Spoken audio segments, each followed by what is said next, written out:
M L N میں اور P T I میں فرق کیا ہے؟ بڑے اپنا سوٹ شوٹ پہن کے بتا کے کہ ہم لبرل ہیں اور یہ دینی جماعت کو ساتھ ہیں، یعنی ہم پی ٹی آئی دینی جماعتوں کے ساتھ ہیں اور یہ لبرل ہے۔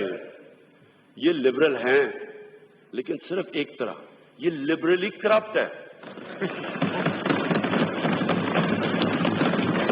مجھے فکر صاحب میں کیونکہ میں مغربی کلچر کو ان سب سے بہتر جانتا ہوں، میرا کرکٹ کی وجہ سے ٹائم گزرا ہے، میں آج آپ کو اس اسمبلی کے فلور پہ کہنا چاہتا ہوں، جتنا نقصان اس ملک کی لیڈرشپ نے پاکستان کو پہنچایا ہے، ہمارے امیج کو کوئی دشمن نہیں پہنچا سکتا تھا۔ یہ کیا کرتے ہیں؟ میں تب سے سن رہا ہوں، یہ 1988 سے میں یہ سن رہا ہوں، جو جاتا ہے مغرب میں وہ کیا کہتے ہیں؟ جناب مجھے بچا لو، امریکنوں کو کہتا ہے کہ مجھے بچا لو، میں آپ کی طرح لبرل اور ماڈریٹ ہوں، باقی یہ سارے یہ ملک میں انتہا پسند ہیں، اگر مجھے نہ بچائے انتہا پسند پاکستان کو ٹیک اوور کر لیں گے۔ یہ کانسٹنٹلی آپ کوئی اسٹیٹمنٹ ان کو اٹھا کے دیکھیں، یہ سارے وہاں جا کے لبرل بن جاتے ہیں، ماڈریٹ بن جاتے ہیں، کیونکہ ان کا ایمان نہیں ہے۔ میں جتنی آپ ایک میری اسٹیٹمنٹ اٹھا کے دیکھ لیں، واشنگٹن میں، ڈیووس میں، نیو یارک میں، یونائٹڈ نیشن جنرل اسمبلی میں نے ہر جگہ کہا کہ میری ویژن ہے پاکستان کو ایک مدینہ کی ریاست کے اصولوں پہ کھڑا کرنا۔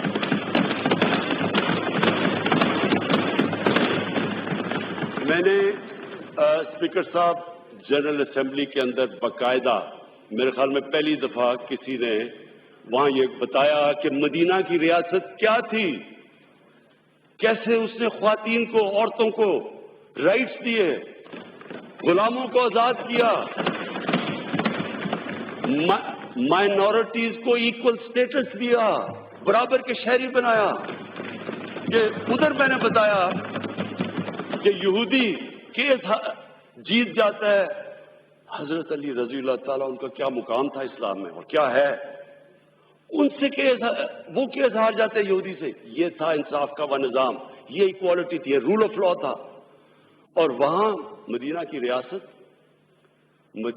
ریاست کی سب سے بڑی چیز یہ تھی کہ انسانیت تھی، وہاں پہلی ویلفیئر اسٹیٹ تھی۔ آخری خطبے میں ہمارے نبی محمد صلی اللہ علیہ وسلم آخری خطبے پہ کھڑے ہو کے کہتے ہیں کہ سب انسان برابر ہے، کوئی ریس، جو بھی مرضی آپ کا رنگ ہو، سب انسان حضرت آدم کی اولاد ہے۔ آج آپ امریکہ میں دیکھیں جو بیچارے افریقن امریکن سے جس طرح بیچارے وہ سڑکوں پہ نکلے ہوئے ہیں، آج تک ان کو وہ نہیں کیا جو 1500 سال پہلے ہمارے نبی صلی اللہ علیہ وسلم نے ریسزم کے خلاف بات کی تھی۔ ایک ماڈرن اسٹیٹ تھی جو ماڈرن پرنسپلز پہ تھی۔ اور میں بار بار ایک چیز کہتا ہوں، اللہ نے ہمیں قرآن میں حکم دیا کہ ہمارے نبی صلی اللہ علیہ وسلم کی سنت پہ چلو۔ وہ کس لیے کہا ہے؟ ہماری بہتری کے لیے۔ جو انسان ان کی سنت پہ چلے گا وہ آٹومیٹکلی اوپر چلا جائے گا، اور جو قوم مدینہ کی ریاست پہ اصولوں پہ چلے گی وہ اٹھ جائے گی، چاہے وہ مسلمان نہ بھی ہوں۔ آج جو محمد عبدو نے، ایک بہت بڑا اسکالر تھا، وہ جب یورپ گیا پہلی دفعہ آج سے 100 سال پہلے، تو جب وہ واپس آیا مصر میں، تو اس نے بڑی زبردست بات کی۔ اس نے کہا میں یورپ گیا، وہاں مسلمان نہیں نظر آئے لیکن بڑا اسلام نظر آیا، اور واپس آ کے کہتا مصر میں کہ یہاں مسلمان تو بہت ہے، مجھے بڑا کم اسلام نظر آ رہا ہے۔ جو ان کی سنت پہ چلے گا اللہ تو اس کو مانتا ہے۔ جو انسانیت ہوگی، جس معاشرے میں انصاف ہوگا، جس میں میرٹ ہوگی، جس کے اندر انسانوں کو برابر کا سمجھا جائے گا، وہ معاشرہ دنیا میں اوپر چلا جائے گا۔ اور آج آپ نے اگر اسکینڈینیوین، جو میں نے جا کے دیکھا اسکینڈینیوین ممالک میں، آپ دیکھیں گے کہ وہاں کس طرح کی ان کی کتنے وہ قریب ہیں مدینہ کی ریاست کے، اور ہم کتنے دور ہیں اس سے۔ جو مجھے سب سے جو میرا آخری پوائنٹ ہے، آخری پوائنٹ سے پہلے میں صرف آج سب اس ہال کے سامنے اکنالج کرنا چاہتا ہوں جو پاکستان کے ہیلتھ ورکرز ہیں، ہمارے ڈاکٹرز ہیں، جتنی وہ فرنٹ لائن میں محنت کر رہے ہیں.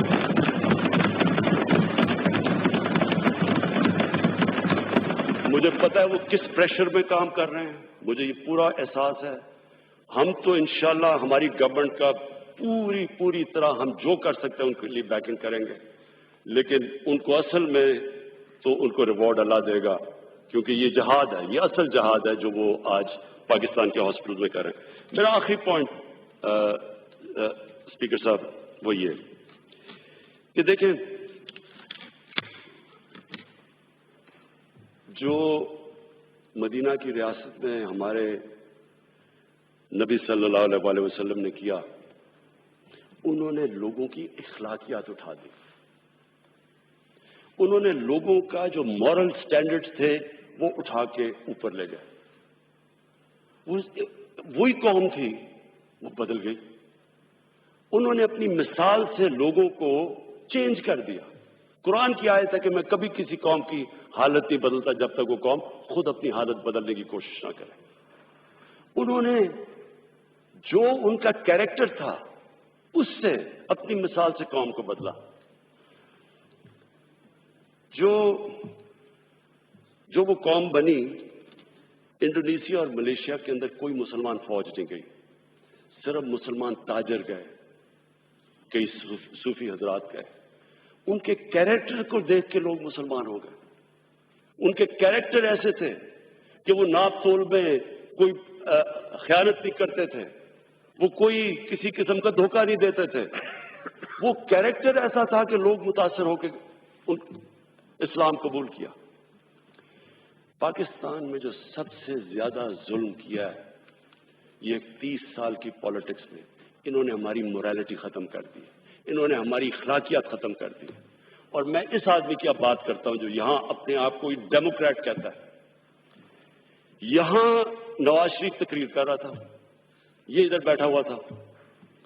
نواز شریف اپنی تقریر میں کہتا ہے یہ ہیں وہ دستاویزات جو بتائیں گے کہ لندن کے فلیٹس کدھر سے خریدے گئے.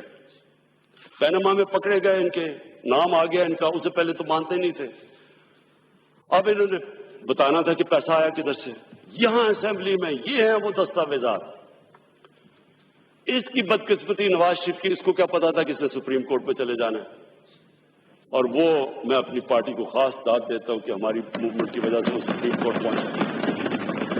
اب جب سپریم کورٹ پہنچ گئے تو پتا چلا کہ یہ دستاویز تو فیک تھے، یہ تو جعلی تھے، اور سپریم کورٹ میں پکڑے جانا تھا. تو سپریم کورٹ میں ایک اور جعلی چیز آ گئی، قطری خط آ گیا. جو آدمی اس طرح جھوٹ بولے، ملک کا سربراہ وہ جھوٹ بولے، اور یہ صاحب یہاں بیٹھ کے کہتے ہیں میاں صاحب فکر نہ کریں، لوگ پینما کو بھول جائیں گے تھوڑی دیر کے بعد. یعنی قوم کا پیسہ چوری کر کے ملک کا سربراہ باہر لے کے جا رہا ہے. جو پیسہ غریبوں کا، جو اسکولوں پہ ہسپتالوں پہ خرچ ہونا ہے، وہ ملک کا پرائم منسٹر چوری کر کے باہر لے کے جا رہا ہے. اور یہ صاحب یہ جو اپنے آپ کو ڈیموکریٹ کہتے ہیں، میاں صاحب فکر نہ کریں، آپ جتنا مرضی لوٹیں، ہم آپ کے ساتھ کھڑے ہیں. یہ ڈیموکریٹس نہیں ہیں اسپیکر صاحب، ہم ان کو ڈگنیفائی کرتے ہیں، ان کو ڈیموکریٹس کہہ کے. انہوں نے ہماری موریلٹی ختم کر دی ہے اس ملک کی. ان کو آپ، ہم جب اس کی تقریریں سنتے ہیں، وہ لوگ جن کے اوپر کرپشن کے کیسز، جو کرپٹ لوگوں کو ڈیفینڈ کرتے ہیں، وہ کنوکٹ ہو گیا پاکستان کے سپریم کورٹ سے. یہ کہتا ہے جی میرا وہ لیڈر ہے. تو یہ بچے جو ہمارے دیکھ رہے ہوں گے ان کو کیا کوئی اچھے اور برے کی تمیز نہیں پتہ چلے گی. وہ مولانا رومی کی سیئنگ ہے کہ قوم مرتی تب ہے جب وہ اچھے اور برے کی تمیز ختم کرتی ہے. مورلی یہ قوم جب مرتی ہے، قوم مر جاتی ہے. وہ تماشے دیکھیں، کسی کے وہ فیک اکاؤنٹ سے بیان لکھا اور ادھر بلاول کے صاحب کا ایک ہی فیک اکاؤنٹ سے پیسے میں جواب دے ہی نہیں ہوں. وہ نیب میں بلاؤ، میں جاتا ہی نہیں ہوں. یا اور دیکھیں، ایک 22 کروڑ کا ملک کا پرائم منسٹر ایک نوکری کر رہا ہے کسی دبئی کی کمپنی کے لیے. یہ کبھی جمہوریت میں تو خیر یہ تصور ہے ہی نہیں، کسی بنانا ریپبلک میں بھی مجھے اس کی مثال دے دیں. اور وہ جو کہہ رہے ہیں کہ میرا لیڈر ہے، وہ وہ ملک کا defence minister, foreign minister, water and park minister, وہ دبئی کی 5 سال دبئی کی کمپنی سے 15-20 لاکھ روپیہ لے رہا ہے مہینے کی تنخواہ. اس کا کوئی تصور ہے؟ یعنی میں کسی بھی ڈیموکریسی کے اندر کی کچھ سوچ بھی نہیں سکتا کہ یہ ایک ملک سے ہو سکتا ہے. کوئی دیتا ہے کسی کو, اچھا اگلی بات, کوئی کسی کو 5 سال 15-20 لاکھ روپیہ دیتا ہے مہینے کی تنخواہ. وہ تنخواہ نہیں مل رہی تھی, وہ کوئی اور چیز مل رہی تھی. اور یہ ہے مسئلہ ان کا مسئلہ یہ ہے کہ جلدی سے کسی طرح گورنمنٹ چلی جائے. پہلے دن سے نہ انہوں نے مجھے تقریر کرنے دی, پہلے دن سے گورنمنٹ فیل ہو گئی. پہلے تو ایک گھر کو آپ مقروض کر دیں, اس کے اوپر قرضے چڑھا دیں, بجلی کے بل اس کے اوپر قرضے چڑھ جائیں, اس کے گیس کے بل چڑھ جائیں, وہ گھر بالکل کنگال کر کے, اور پھر وہ گھر والے آپ کو نکال دیں, اور آپ گھر والوں سے جواب مانگے, جی بتائیں آپ نے گھر کیسے کنگال کیا. پہلے دن سے شروع ہو گئی, گورنمنٹ فیل ہو گئی ہے. گورنمنٹ جب یہ 10 سال دونوں حکومت کر رہے تھے, تب ان کو نہیں پتا چل رہا تھا کہ جب 6 ٹریلین سے ملک کا قرضہ 30 ٹریلین پہ جا رہا تھا, تب انہوں نے نہیں کبھی کہا کہ گورنمنٹ فیل ہو رہی ہے, کہ ہم گرانا چاہیے جی گورنمنٹ کو. تب تو اکٹھے ہو جاتے تھے بچانے کے لیے ایک دوسرے کو. ابھی گورنمنٹ کو 20 بھی نہ ہوئے ہیں, پہلے دن سے جی فیل ہو گئی. وہ کبھی وہ کنٹینر پہ سارے چڑھ جاتے ہیں, کبھی کچھ. ان کے اندر کامن کیا ہے؟ کوئی اپنے آپ کو لبرل کہتا ہے, کوئی کہتا ہے دینی ہے, کوئی کچھ ہے. خیر نون لیگ کا تو کچھ بھی ہو سکتا ہے, کبھی جہادی بھی بن جائیں گے, کبھی جہادیوں سے بھی پیسے لے لیں گے, اور کبھی انگلینڈ امریکہ میں لبرل بھی بن جائیں گے. ان کا کوئی دین ایمان تو ہے ہی نہیں. یہ اکٹھے ایک ہی پوائنٹ پہ ہیں. اسپیکر صاحب, ان کو ڈر لگا ہوا ہے, ان کو ڈر لگا ہوا ہے. جس طرح ابھی ہمیں دبئی سے چیزیں مل رہی ہیں کہ تنخواہ کیوں مل رہی تھی, ان کو پتا ہے کہ ہمیں چیزیں مل رہی ہیں. ان کو سب کو ڈر لگا ہوا ہے کہ جتنی دیر یہ گورنمنٹ رہے گی, ان کے ساری جو چیزیں جو انہوں نے یہ جو قرضہ چڑھایا تھا 30,000 ارب کا, یہ ان کو پتا ہے کہ ہمیں چیزیں مل رہی ہیں. اس لیے جلدی میں کسی طرح گورنمنٹ چلی جائے, کسی طرح ان کی چوری بچ جائے. تو میں کنکلوژن میں صرف جو میں اپنی ساری پارٹی کو اس دن کہہ رہا تھا, میں نے یہ جب کہا کہ میں نے یہ نہیں کہا کہ ہماری گورنمنٹ نہیں جانے والی, یا میں نے یہ نہیں کہا جس طرح کبھی کو کہ جی کرسی بڑی مضبوط ہے. کوئی مضبوط نہیں ہوتا, اللہ کے اوپر ہوتا ہے. آپ آج ہیں کل نہیں ہیں.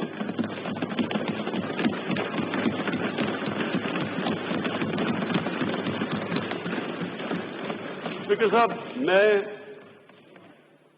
اپنے گھر میں رہتا ہوں, سارے اپنے خرچے برداشت کرتا ہوں سوائے ٹریول کے اور سیکیورٹی کے جو کہ میں نہیں کر سکتا.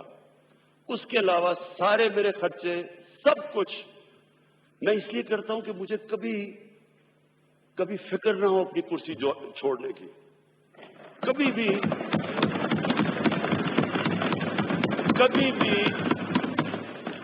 بھی مجھے اپنے اصولوں پہ اور نظریے پہ کمپرومائز نہ کرنا پڑے. جب بھی مجھے کہا گیا کہ جو ہو یہ چینی ماں یہ تو مشرف نہیں کر سکا, یہ تو آپ کو گرا دیں گے, یا بھی پی آئی کی جی رپورٹ دبا دیں. سوچیں, میں کہتے پی آئی کی رپورٹ دبا دو. یعنی آپ اگر فیک نہیں یہ پبلش کرتے کہ یہ لوگوں کے فیک لائسنسز ہیں, یعنی لوگوں کی جانوں خطرے میں, اگر کوئی آپ کو پتا ہو رپورٹ میں کہ فیک لائسنس ہے اور آپ نہ کریں, کوئی کریش ہو جائے تو خون تو میرے ہاتھوں پہ ہے, ہم ساری قوم کے اوپر ہے. تو کبھی بھی, اور میری ینگ پارلیمنٹیرینز کو میں یہ کہنا چاہتا ہوں کہ کبھی بھی آپ کو اپنی کرسی چھوڑنے سے گھبرانا نہیں چاہیے, کبھی ڈر نہیں ہونا چاہیے.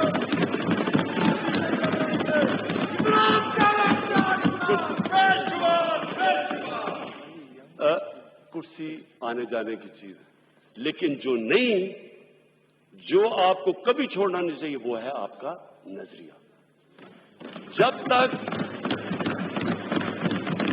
اسپیکر صاحب, جب تک ہم اپنے نظریے پہ کھڑے رہیں گے اونچ نیچ آئے گی. اور پلیز یہ میری بات سب میں اپنی پارٹی کو کہہ رہا ہوں, یہ یاد رکھیں, اونچ نیچ زندگی کا حصہ ہے.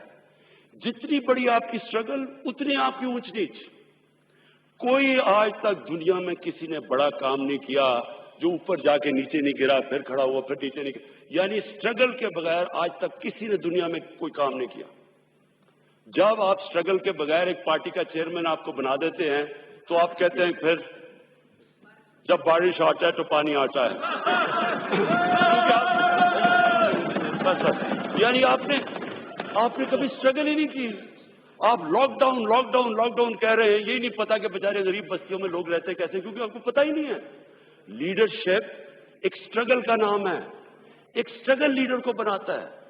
مشکل وقت لیڈر کا تو سب سے بڑا ٹیسٹ ہی ہوتا ہے مشکل وقت میں.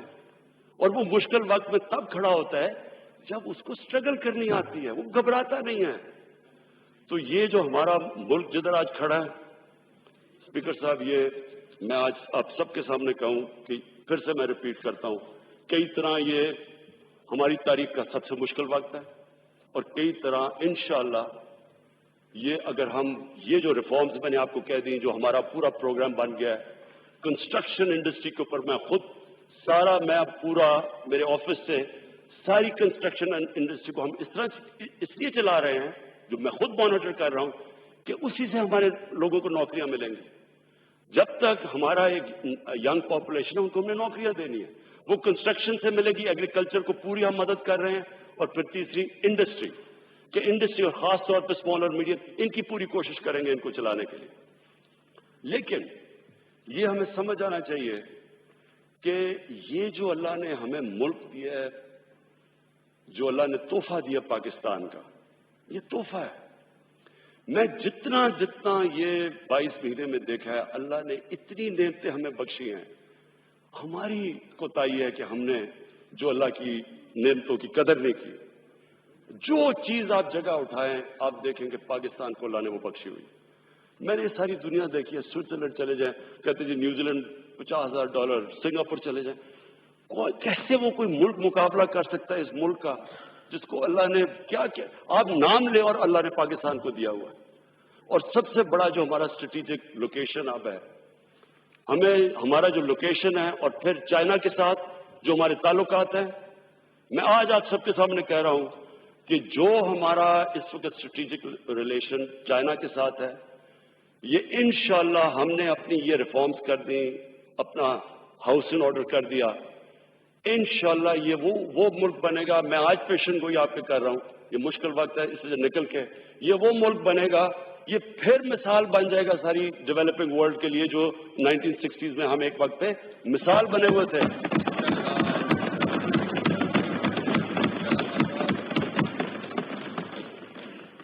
میں پھر سے یہ آپ کو سب کو یہ کہہ دوں کہ کبھی بھی اس ہماری جماعت کو، ہماری گورنمنٹ کو کوئی نہیں گرا سکتا جب تک کہ ہم اپنے نظریے پہ کھڑے رہیں، اپنے پرنسپل پہ.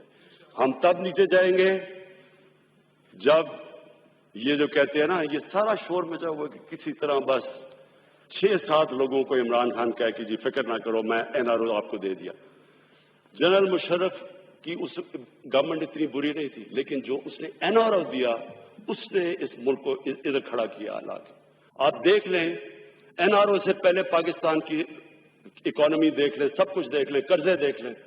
وہ جو 2 NRO دیے انہوں نے، اس کے بعد جو 10 سال میں ملک لوٹا گیا، وہ یہی چاہ رہے ہیں میرے سے کہ کسی طرح عمران کے اوپر پریشر ڈلوا کے، کسی طرح -1 کروا کے یہ بچ جائیں گے. انہیں نہیں پتا کہ یہ -1 ہو بھی گیا تو باقی بھی کوئی ان کو نہیں چھوڑے گا انشاءاللہ.